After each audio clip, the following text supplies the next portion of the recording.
It's your boy Superman 2000. Still just checking in.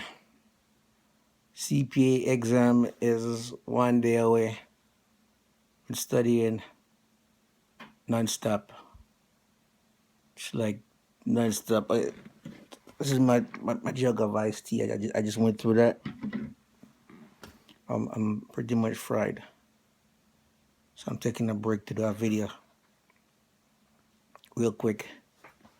Um, yeah, that's pretty much it. I've been studying for my exams. So I haven't posted any videos. However, for I'm on the bad dad list.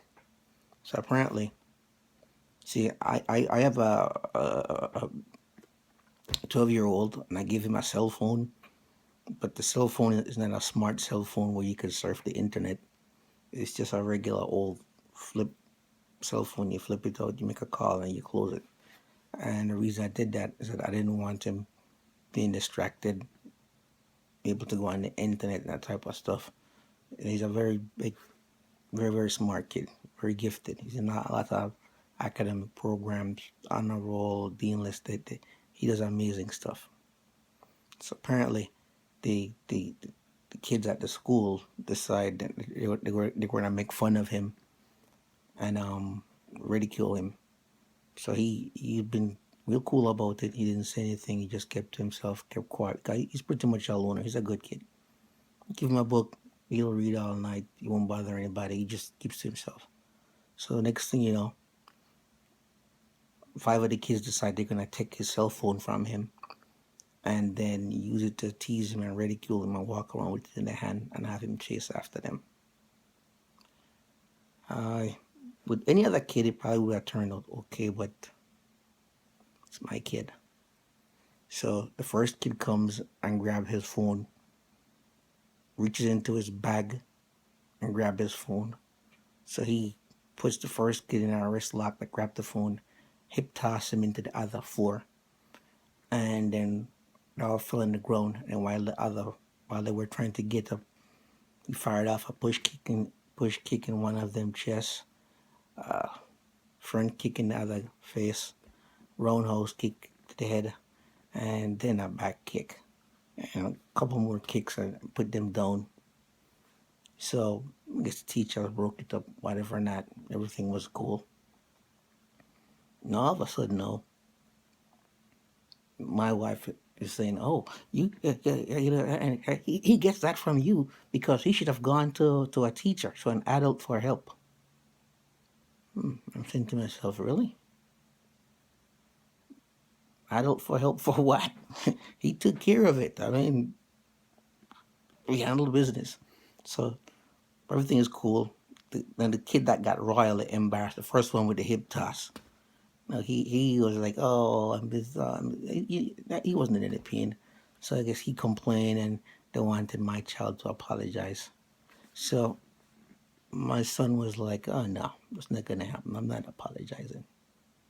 My wife was like, "No, you have to apologize." So anyway, nonetheless, it got taken care of. My kid didn't apologize, but then my wife was trying to make my son feel bad because he defended himself, like, "Oh no, you should have gone get an adult for help and all that type of stuff." I'm saying to myself, okay, so 3 days a week in our basement, training with me to defend yourself, and you're gonna let somebody do something to you and then go to get help? I mean, if you felt threatened by the person grabbing you and pulling you, you defend yourself. That's how I roll. So, being the horrible dad I am, after I finished talking to him, and here's where I knew this kid was a gangster. So my wife was like, "You could have hurt them and you did so much damage and their medical bills and blah, blah, blah, blah." And then my son was like, "But mom, I didn't finish them. I could have really hurt them. I held back." I was like, "Oh, man, I took this kid. I took him to 7-Eleven. I got to make sure my wife isn't coming down.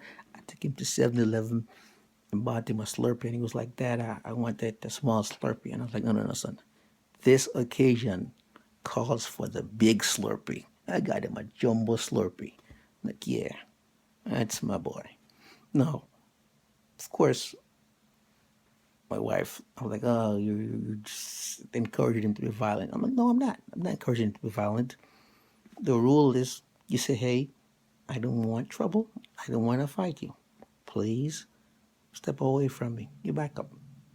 Get your personal space. And then you go to the teacher if you're being threatened. And you get help. But once they put their hands on you, hey, all bets are off. You break him down. No. Skip forward to this summer. My younger son, he's in summer camp. They went to visit my sister in law. Next thing I know, I receive a phone call. Your son was, yeah, he beat up a couple kids. I'm like, okay, where's this coming from? So I talked to him. It wasn't a couple kids, it was one kid. So apparently they were at a table sitting and eating, and then this kid took up his napkin and his plate and was walking around waving it in front of his face. So he puts the kid in a wrist and elbow lock, then fold the kid down like a folding lawn chair, takes his stuff back and puts it on the table. YMCA writes him up for that. So everybody's making him feel bad, and I'm like, okay, tell me what happened, son, because I didn't believe nobody until I talked to my kid, because I know my kids. He was like, yeah, Dad, the guy grabbed my things and was waving it in front of my face, and then afterwards, I just got it back. I'm like, okay, yeah. So they were like, oh no, he should have gone to an adult, and is a paper cup really worth that type of stuff? And I was like, I don't know. First one, I agree with my son whooping them for the cell phone thing. The paper cup thing, I also agree with my other son because, hey, I mean, if it's something as simple as that, and you're in a new environment and everybody's picking on you, and you're not saying anything, then know that they pass that physical barrier to where they start touching stuff that's like almost your personal stuff. You got to do something. If you complain about it before, and you know, in an environment like a school or aftercare program or whatever, those adults are overwhelmed with a whole heap of things. They don't always have time to look out for your kid, and they might think your child is just complaining again. So I was like, yeah, no big deal. I mean, you took care of stuff for yourself, son. So what did I have to do for that kid? God, he called me and he said, Dad, I stood up for myself. I shouldn't have to feel bad. Wherever I find evil, I confront it. I was like, whoa, what? You know what I did? Yeah. SpongeBob popsicle. 3 of them. Yeah. So apparently I'm a bad dad for doing that. But I'm like, hey, I'm all for peace and love and unity and turn the other cheek. Because the Bible said that. Somebody strike you on one cheek, you turn the other cheek. But here's the deal. In ancient culture at that time, being smitten on the cheek, the way Jesus said it, if you interpret that properly, it means if someone insult or offend you, be quick to forgive. You know, that's where we get the phrase from. He insulted me, and that insult is a slap in the face. That's where we get that from. Jesus wasn't talking about a real turn the other cheek. Scripture says I have a right to defend myself. That's why Jesus said when he sent the disciples out, he said, go and take a sword with you and a scarf. It was towards the end. So I'm like, well, why do they need a sword? To defend themselves from robbers, and the cloak was to defend themselves to keep them warm from the cold. So yeah, I think I'm covered on both biblical and regular grounds. So yeah, and you'll forgive me if I'm rambling on. I have not human contact in the last 6 days preparing for this exam. I've been hunkered down in my basement in the secret location here. So that's my bad dad story. CPA exam update. It's one day away. Today I feel like Daniel Camero. Like tomorrow I have to feel like John Jones. I gotta get this thing done. This is one of the certifications I've been after for a while.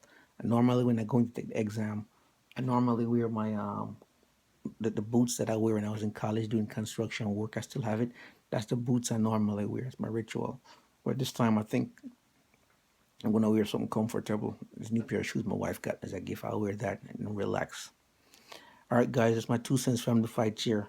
Now, I made my UFC fight picking picks, and then I'm gonna do a video after my exam because I've been just taking notes in between that I'm gonna post up with the upcoming fights. Wish me luck, and I'll let you know how the exam turned out when it's finished. Of course, I can't tell anybody what the material on the exam, but I can tell you how I felt about it and that type of stuff. All right, guys, my 2 cents from the fight cheer. Peace out.